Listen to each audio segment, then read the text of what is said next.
Sec, yun nga po, ngayon na nandiyan na po kayo ngayon sa CICC, ano pong plano ninyo to monitor and to track kung saan naglalagi po itong mga job scam groups na ito?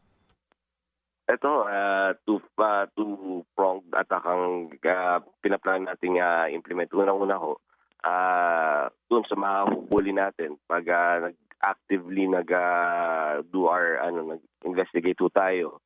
So ang prompt nito kailangan may mag-text kasi pag halimbawa ikaw ang mag-text, napansin ho namin pag halimbawa sa akin nag-text tapos pag pina-text ba ako sa ibang telepono or sa Viber sa ibang telepono hindi nagre-respond.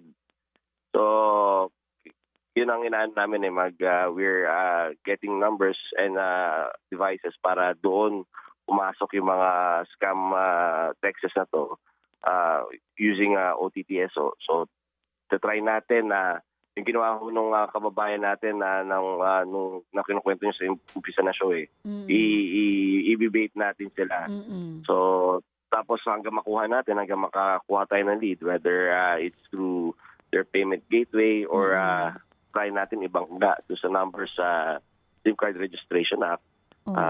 And then ma-attribute natin, mahuli natin. So that's what we'll do. And second, we build our database. Kung halimbawa naman po, hindi malaman natin na hindi taga dito sa ating bansa. We build our database and compare it to sa mga karatig bansa natin.